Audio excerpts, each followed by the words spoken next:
you've had 20 minutes. A lot of people have got all the questions answered. Some people are nearly there. You would have a bit longer in the exam, so don't panic about that. So let's have a look at, and that's that.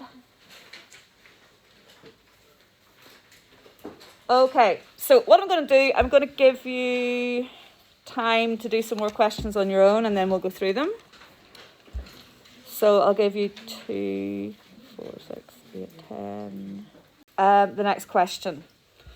So it's talking about haemophilia. Hopefully you remember that we talked about it, and it reminds you there that it's a sex-linked inherited disorder.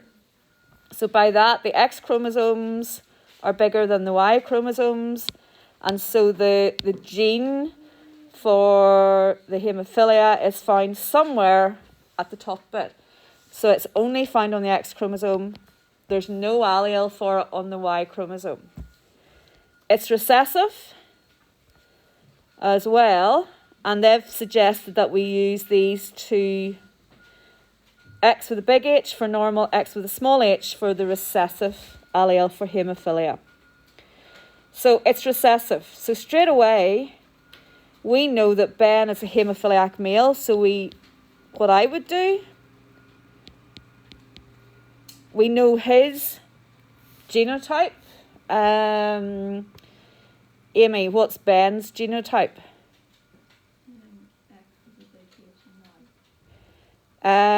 Is it big H or small h? No, small h, yeah. So X with a small h there. That is actually the first thing I would do before I actually read the question, the rest of the question. And down here we know that Patrick is the same. So use the evidence from the diagram to explain why Amy must be a carrier. So a carrier, if you were looking at big R's and small R's, a carrier would be the heterozygous condition, where they're carrying the information for the recessive condition, but they're not expressing it because they've got the normal allele, but they can pass it on. So in this case, if Amy is a carrier, that would mean that she would have that genotype. We need evidence for that. So basically we're looking to say, okay, so she's doesn't have the condition, so she has X big H. But the evidence is that she can pass on the small h to Ben. How do we know that he's getting that from his mother? Well, because he gets the Y from his father. So the evidence is that Ben gets the X with a small h from the mother and the Y from his father. Now I would add in there, and Amy must be X big H, X small h, because she doesn't have haemophilia, or she doesn't have the condition.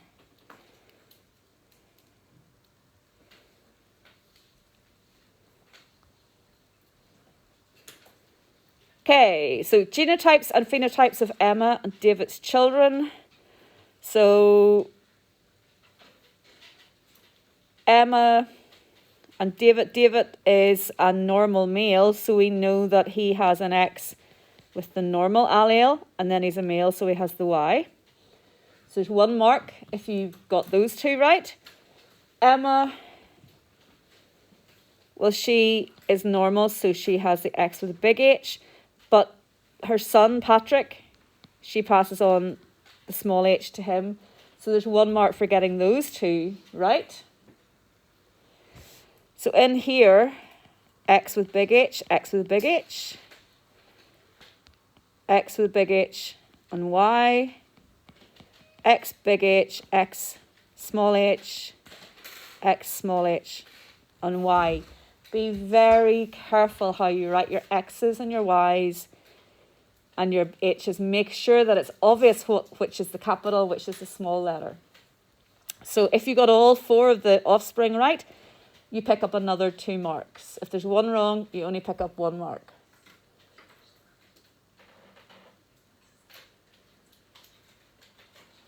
So the phenotype. So Patrick, well, his phenotype, we need to go back to the pedigree or the family tree here. He is a male and he has hemophilia. So you would say, you guys say he's got hemophilia or he's hemophiliac, doesn't matter. But you need, because it's sex linked, you need to say that he's male. Peter is a normal male.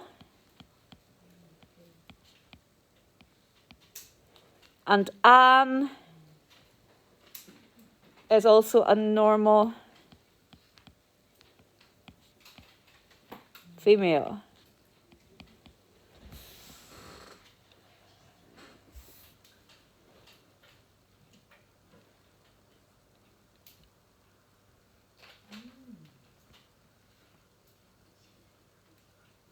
Now, she could also be a carrier, but we don't know that. But if you wrote carrier, they're going to give you a mark for that.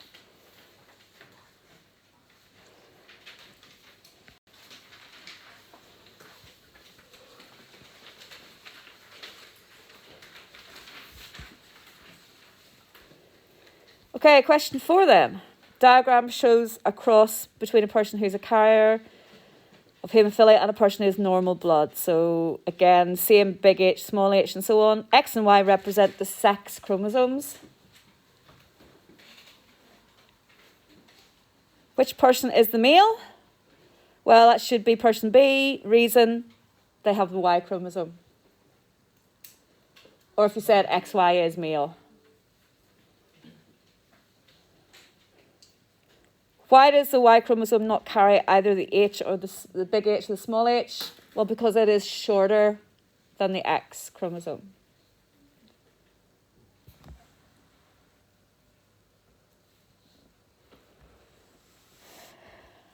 Explain the term carrier. So a carrier is someone who has the normal phenotype.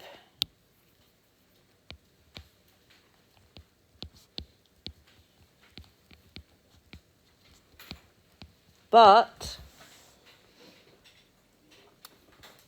they also have an allele for, in this case, haemophilia.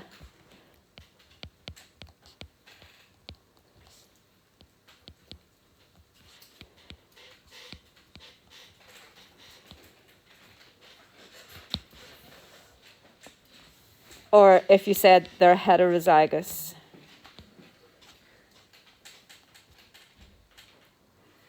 Okay. Explain why haemophilia can cause premature death. Now, I don't really think they're going to ask you that in an exam or an assessment because you're not really supposed to have to know anything about the condition. But what kind of condition is haemophilia? What's the problem? What are the symptoms of someone with haemophilia? Pardon? Stops your blood clotting. Stops your blood clotting. So what's the danger therefore? Yeah, so basically bleeding, your blood doesn't clot or bleeding doesn't stop, therefore you could bleed to death.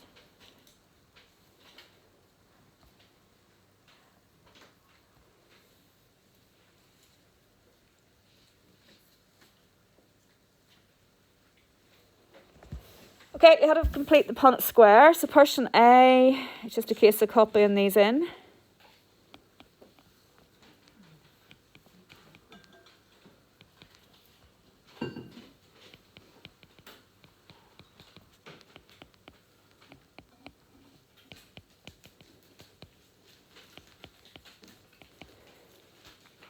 Okay, so there's the Punnett square.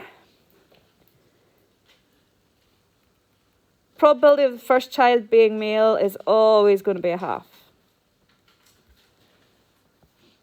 Or 0.5 or 50%.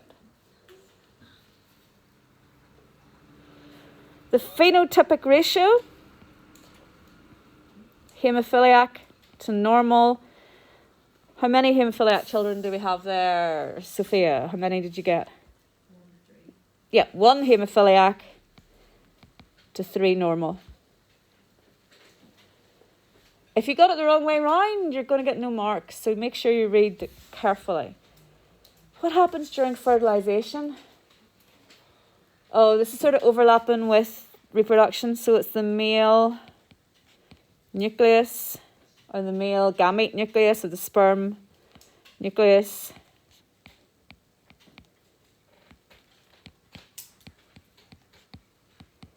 Fuses with female gamete nucleus. If you just say gametes fused or joined together, no marks. It's the nucleus of the male gamete fusing with the nucleus of the female gamete.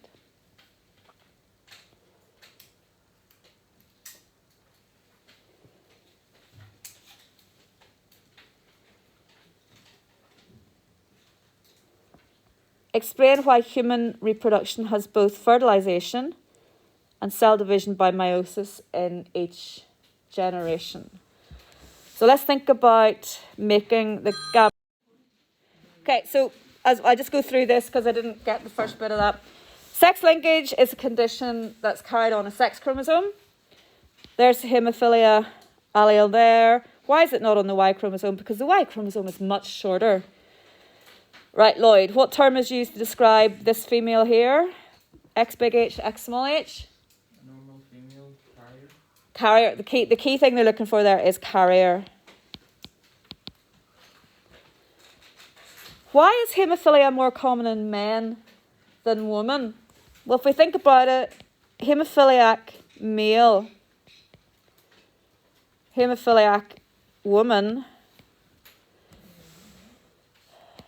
basically, men only need to have one allele to suffer from haemophilia. Women need to inherit two. So therefore, there's more men than women with haemophilia. One other sex-linked condition, yep.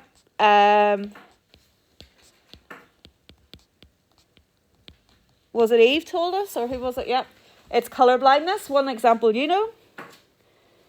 Mutations can cause inherited diseases like haemophilia and Down syndrome. Now, you know that a mutation is like a mistake, either in the number of chromosomes or a mistake in the genetic code. And mutations tend to happen just spontaneously. When it says there that haemophilia can be caused by mutation, for example, they think that there was a mutation happened in Queen Victoria's cells that then she passed down from generation to generation to generation. So it's not a case that it happens each time someone is a haemophiliac, but it's a mutation that occurred maybe further back their family tree and has been passed down. So it can mean that as well as just like something like Down syndrome that just is spontaneous. So what is a mutation? A change in a gene or number of chromosomes.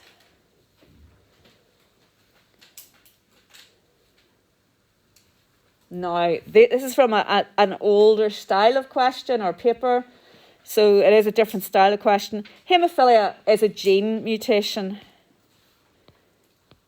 There's a mistake in the gene, which means that the person cannot make the right clotting factor. That's why their blood doesn't clot. Down syndrome is a chromosome mutation, but those aren't terms that they would expect you to know, okay? Are there any questions about any of those answers? Okay. Would you like to finish off with a Kahoot? Yes, no? Yep, okay, right.